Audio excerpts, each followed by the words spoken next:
같이 기도함으로 새벽 기도 시작합니다. 하나님, 고난 주간의 마무리를 하며 하나님 가운데 우리의 마음이 온전히 드려질 수 있는 시간이 되기 원합니다. 십자가에서 죽으신 예수님, 바로 그곳에 내가 죽고 바로 부활하신 예수님과 함께 바로 성령 가운데 살아가는 살아있는 생명의 삶이 우리 가운데 주어지고 경험되는 역사가 있게 하여 주옵소서. 예수님 이름 받들어 기도합니다. 아멘. 오늘 말씀은 요한복음 19장 28절에서 30절입니다. 요한복음 19장 28절에서 30절까지의 말씀입니다.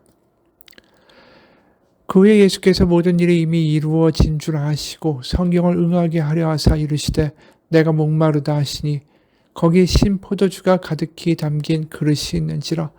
사람들이 신 포도주를 적신 해면을 우슬초에 매어 예수의 입에 대니 예수께서 신 포도주를 받으신 후에 이르시되 다 이루었다 하시고 머리를 숙이니 영혼이 떠나 가시니라. 아멘. 원래 매일 성경에는 가상칠언도 같이 있지만 우리가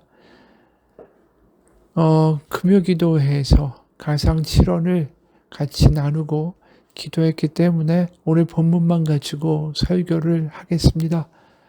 예수님이 드디어 십자가에서 운명하시죠. 그러면서 내가 목마르다라고 말씀하십니다. 그리고 사람들이 예수님의 입에 신 포도주를 적신 해면을 가져다가 댑니다. 여기 신 포도주는 식초와 같은 아주 싸구려 음료이자 갈증을 해결하는 그러한 것이었습니다.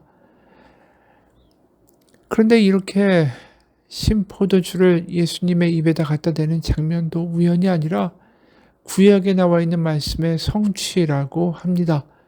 시편 69편 21절이죠. 시편 69편 21절 그들의 쓸개를 나의 음식물로 주며 목마를 때에는 초를 마시게 하였사오니 그뿐만이 아니죠. 오늘 본문 아래에 36절 37절도 바로 구약 성경의 말씀이 그대로 성취된 것이다라는 거죠. 이 일이 일어난 것은 그 뼈가 하나도 꺾이지 아니하리라 한 성경을 응하게 하려 함이라. 37절에 또 다른 성경에 그들이 그 찌른 자를 보리라 하였느니라. 이 말씀은 다 스가랴서 12장 또 출애굽기 12장 민수기 9장이나 시편 34편에 나와 있는 구절들이 그대로 성취되었다라고 말씀하는 거죠. 굳이 구약의 말씀이 이렇게 성취되었다고 요한복음에서 기록하는 이유는 무엇일까요? 바로 하나님이 구약에서 보여주신 그 열심을 포기하지 않고 끝까지 다 이루어내시는 분이다라는 것을 말하는 것입니다. 바로 구약에서 하나님이 이스라엘 백성을 향한 또 피조물 바로 아담과 하와 죄로 망가진 인간을 향한 하나님의 그 열심이 단 한 번도 포기된 적이 없고 예수님을 통하여 완전히 성취되고 이루어지고 있음을 말하는 거죠. 망가진 우리를 다시 되찾으려고 하신 하나님의 열심이 한 번도 쉰 적이 없고 바로 그 아들까지 보내셔서 우리 가운데 그것을 완성해내고야 마시는 하나님의 모습이다라는 것입니다. 그래서 목마르다라고 하시는 말씀도 결국 우리같이 망가진 그래서 어느 순간 고아처럼 살아가고 있는 우리를 다시 그분의 자녀로 회복시키기 위한 하나님의 열심의 한 부분인 거죠. 그래서 그분 예수님이 목마름을 당하시는 그 처지에 당하심으로 우리를 다시 해갈시켜 주셔서 더 이상 목마르지 아니한 하나님의 자녀로 살아가는 삶을 주시는 거 아닙니까? 바로 그 완성을 회복을 이루기 위하여 정작 예수님은 고난을 당하고 채찍질을 당하고 목마름을 당하는 상황에 임하셨다라는 것입니다. 그래서 금요기도회에도 말을 했지만 실제로 요한복음 4장을 보면 사마리아의 수가성 여인이 홀로 물을 정오에 깃고 있죠. 예수님이 그녀와의 대화 가운데 이런 말씀을 하십니다. 4장 11절에서 15절입니다. 여자가 이르되 주여 물기를 그릇도 없고 이 우물은 깊은데 어디서 당신이 그 생수를 얻겠사옵나이까? 우리 조상 야곱이 이 우물을 우리에게 주셨고 또 여기서 자기와 자기 아들들과 짐승이 다 마셨는데 당신이 야곱보다 더 크니이까? 예수께서 대답하여 이르시되 이 물을 마시는 자마다 다시 목마르려니와 내가 주는 물을 마시는 자는 영원히 목마르지 아니하리니 내가 주는 물은 그 속에서 영생하도록 솟아나는 샘물이 되리라. 여자가 이르되 주여 그런 물을 내게 주사 목마르지도 않고 또 여기 물 기르러 오지도 않게 하옵소서. 여자에게는 영원히 목마르지 않는 생수를 주겠다고 하시는데 정작 예수님은 운명하시면서 하시는 말씀이 내가 목마르다 였다라는 거죠. 요한복음 7장에도 뭐라고 하셨습니까? 누구든지 목마르거든 내게로 와서 마시라고 말씀하셨어요. 그런데 정작 예수님은 목마르다라는 말을 하시면서 십자가에서 운명하시는 거죠. 이게 어떻게 된 겁니까? 이미 말한 것처럼 이사야 53장의 말씀 아닙니까? 그가 징계를 받음으로 우리는 평화를 누리고 그가 채찍에 맞음으로 우리는 나음을 받았도다. 바로 그분이 목마르심으로 우리는 목마르지 않은 영원한 생수를 맛보게 되었다라는 거죠. 바로 그분의 가난해지심은 우리를 부욕해 하기 위함이었다라는 것입니다. 바로 고아처럼 살아가는 우리를 다시 하나님의 자녀로 회복시키시는 일을 감당하기 위하여 정작 그 끔찍한 과정들과 십자가를 짊어지셨다라는 것입니다. 그래서 사도 바울도 이런 말씀하지 않습니까? 고린도후서 8장 9절 우리 주 예수 그리스도의 은혜를 너희가 알거니와 부요하신 이로써 너희를 위하여 가난하게 되심은 그의 가난함으로 말미암아 너희를 부요하게 하려 하심이라.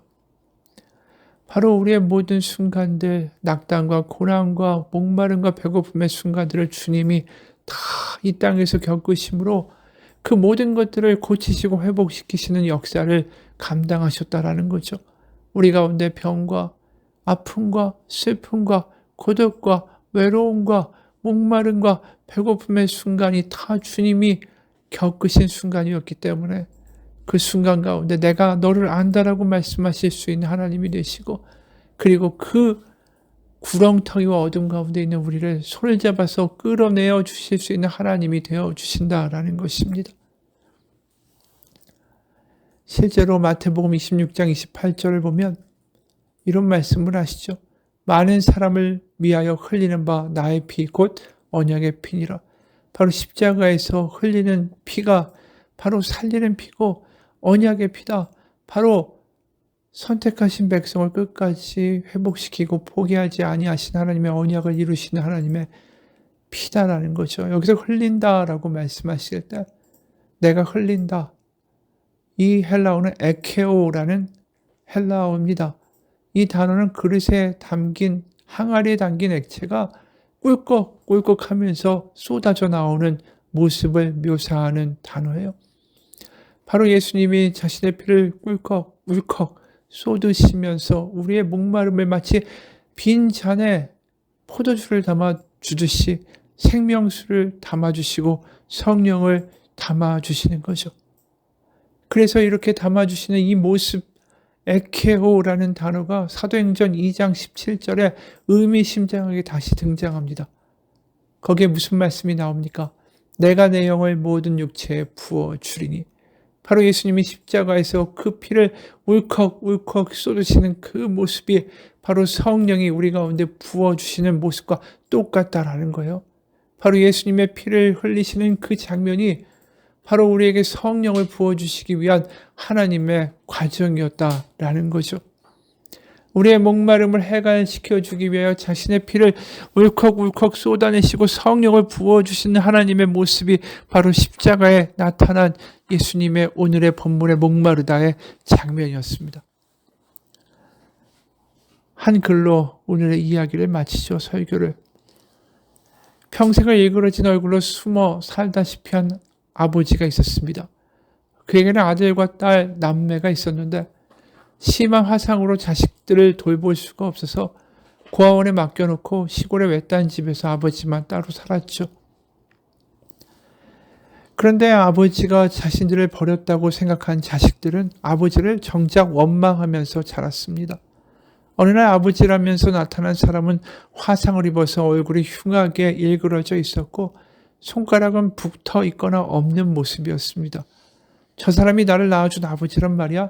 자식들은 충격을 받았고 차라리 고아라고 생각했던 시절이 더 좋았다며 아버지를 외면해버렸죠. 시간이 흘러서 자식들은 성장하여 결혼을 하고 가정을 이루었지만 아버지는 여전히 사람들 앞에 모습을 나타내지 않고 혼자 외딴 집에서 지냈습니다.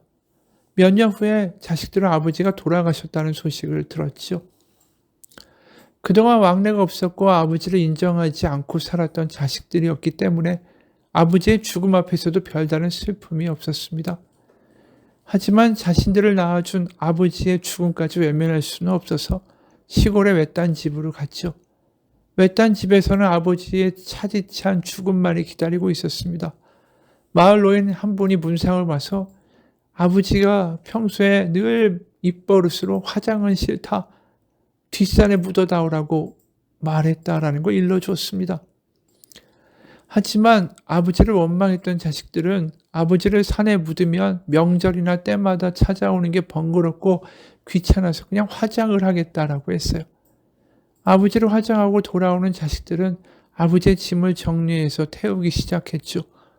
평소 덮었던 이불이랑 옷가지들을 비롯해서 아버지의 흔적이 배어있는 물건들을 몽땅 끌어다가 불 속에 집어넣습니다. 마지막으로 책들을 끌어내서 불 속에 집어넣다가 비망록이라고 쓰여진 빛바랜 아버지의 일기장을 발견했죠. 불길이 일기장에 막 붙는 순간 왠지 이상한 생각이 들어서 얼른 꺼내서 불을 껐습니다. 그리고 연기가 나는 일기장을 한 장 한 장 넘겨가면서 읽기 시작했습니다. 아들은 일기장을 읽다가 그만 눈물을 떨구며 통곡을 했죠. 일기장 속에는 아버지께서 보기 흉한 화상의 얼굴을 가지게 된 사연이 적혀 있었기 때문입니다. 아버지의 얼굴을 그렇게 만든 건 바로 자식들, 바로 그 자신들이었습니다. 우리들의 불장난 때문에. 일기장은 죽은 아내와 아이들에게 쓰는 편지로 끝이 났습니다. 여보, 내가 당신을 여보라고 부를 자격이 있는 놈인지조차 모르겠소. 그날 당신은 없고 나오지 못한 나를 용서하시오. 울부짖는 아이들의 울음소리를 뒤로 하고 당신만을 업고 나올 수가 없었다오. 여보, 하늘나라에서 잘 있지? 아버지로서 해준 것은 없지만 아이들은 잘 자라서 가정을 이루고 잘 살고 있어. 내가 당신 곁에 가면 다 이야기해 주리다. 이제 이승의 인연이 다 한 것 같으오. 당신 곁으로 가면 너무 날 나무라지 말아주오. 그리고 이렇게도 적혀 있었습니다. 보고 싶은 내 아들, 딸에게 평생 너희들에게 아버지 역할도 제대로 하지 못하고 이렇게 짐만 되는 삶을 살다가 가는구나. 염치불구하고 한 가지 부탁이 있단다. 내가 죽거들랑 절대로 화장만은 하지 말아다오. 평생 밤마다 불에 타는 악몽에 시달리며 30년을 살았단다. 그러니까 제발. 뒤늦게 자식들은 후회하며 통곡했지만 아버지는 이미 화장되어 연기로 사라진 후였습니다. 여러분, 세상에서 이 아버지를 손가락질하죠. 화상으로 망가진 얼굴을 비웃습니다. 하지만 자식들만은 그럴 수가 없는 거 아닙니까? 자신들을 살리기 위해서 아버지가 그렇게 됐는데 우리가 세상의 십자가와 관계도 똑같아요. 세상은 말합니다. 십자가에 달려 죽은 2000년 전에 무슨 남자를 믿느냐고 십자가를 조소하고 조롱합니다. 어찌 십자가가 구원의 상징이 될 수 있느냐고. 하지만 아버지의 화상으로 얽은 얼굴처럼 십자가는 우리를 살리기 위해서 망가진 하나님의 아들의 모습입니다. 다른 사람들은 세상은 뭐라고 손가락질할 수 있어도 우리는 그럴 수가 없는 그분의 자식들입니다. 바로 우리를 위해서 자신의 피와 물을 다 쏟고 다 퍼주고 목말라 하며 죽어가는 바로 주님이기 때문입니다. 그분의 목마름은 나를 위한 것입니다. 그분의 목마름은 나를 채워주기 위한 것입니다. 그것이 주님의 사랑이고 그것을 아는 것이 믿음입니다. 같이 기도하겠습니다. 하나님, 고난주간을 마무리하며 주님의 고난이 바로 나를 위한 것이었음을 깨닫고 그 고난에, 그 사랑에, 그 은혜에 걸맞는 삶을 살아가게 하옵소서. 세상이 예수님을 믿는 것, 십자가를 믿는 것, 조롱하고 한심하다 말할지라도 우리는 그곳에 하나님의 사랑이 있다는 걸 알기 때문에 그 십자가를 사랑하고 그 십자가의 은혜에 감격하며 살아갈 수 있는 은혜의 자식들이 되게 하여 주옵소서. 예수님 이름 받들어 기도합니다. 아멘.